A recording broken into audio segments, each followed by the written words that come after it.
winds.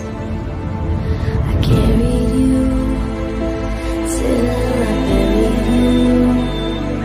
Now memories all I have as the story fades to black. This is our destiny. We saw the future, oh what we thought that it would be. But even dreams are mystery. We climbed the mountain and found the truth on which we stand. I saw you slip right through my hands. I carried you till I buried you.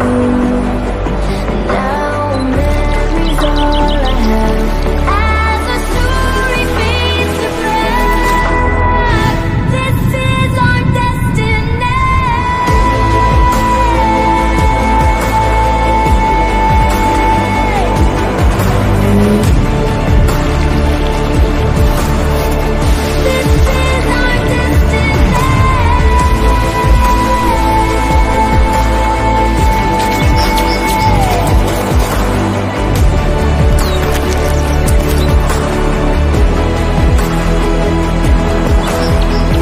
Like a soldier marching side, you are my battle star. Even when my strength is gone, I'm holding on, holding on. Like a soldier marching side, you are my battle star. Even when my strength is gone, I'm holding on.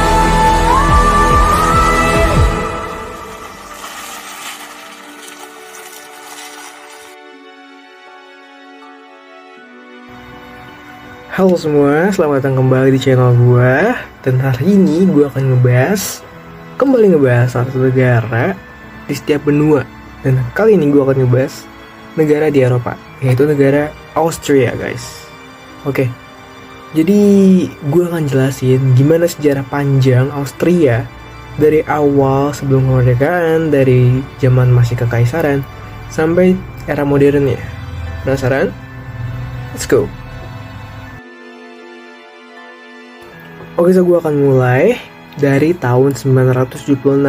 Jadi sebelum Austria itu negara Republik Federal kayak sekarang, Austria itu dulunya pernah dipegang oleh kekaisaran guys, negara kekaisaran. Nah, jadi sekitar tahun 976 itu, Austria itu menerapkan sistem kepangeranan di bawah, nama kalau istilahnya itu Wangsa. Nah, di bawah Wangsa Babenberg. Nah, jadi pertama itu Austria itu dibawahi sama wangsanya si Babenberg. Nah, selanjutnya sekitar tahun 1278 diambil alih lagi tuh sama wangsa baru. Nama wangsanya itu Habsburg. Nah, jadi dinasti ini yang ngebentuk Austria sampai akhirnya jadi punya kekuatan besar lah istilahnya. Nah, jadi Austria ini dijadiin pusat kekuasaan di bawah kekaisaran. Nah, kekaisarannya apa? Kekaisaran Romawi Suci, guys. Oke, next. Jadi sebelumnya kan gue udah cerita Austria ini di bawah kekaisarannya Habsburg. Nah, jadi Habsburg akhirnya ini pada singkat cerita itu sekitar tahun 1804 Austria ini ngebentuk sebuah kekaisaran. Nah, namanya itu Kekaisaran Austro-Hungaria guys. Nah, sekitar tahun 1867 lah itu.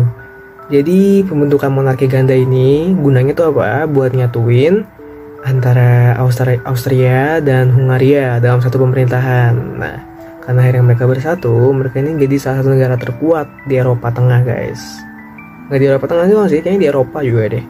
Nah, jadi saat itu tuh kekaisarannya Austro-Hungaria ini meliputi sebagian besar Eropa Tengah. Jadi kehidupan sama budayanya itu berkembang pesat lah ibaratnya di bawah pemerintahannya pemerintahan Habsburg. Tapi yang namanya sebuah pemerintahan itu nggak akan abadi. Begitu juga dengan Austro-Hungaria guys.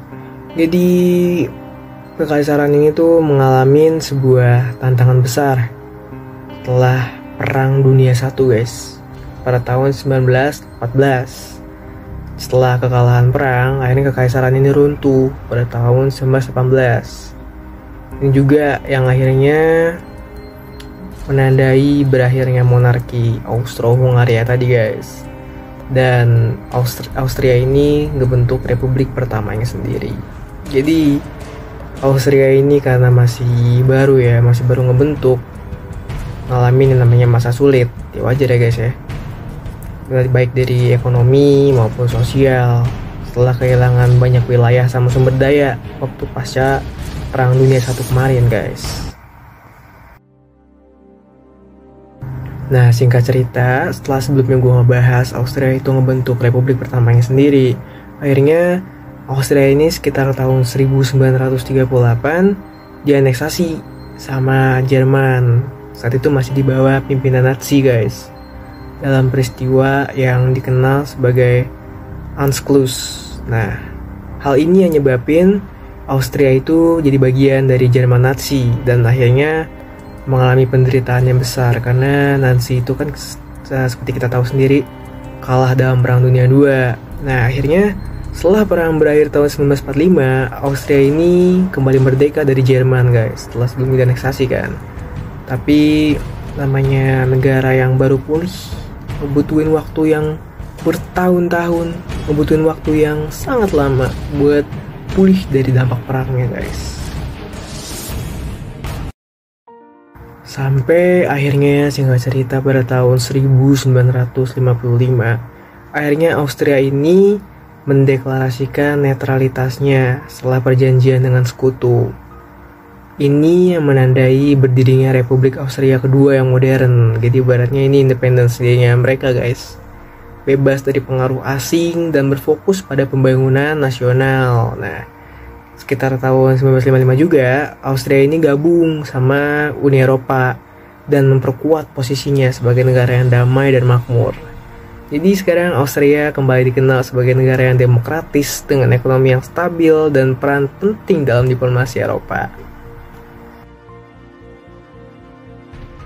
Ya, itu aja yang bisa gue bahas dari sejarah singkat Austria dari awalnya tadi masih kekaisaran Romawi Suci sampai akhirnya bergabung dengan Jerman Nazi, sampai setelah perang mendeklarasikan kemerdekaannya sampai modern kayak sekarang.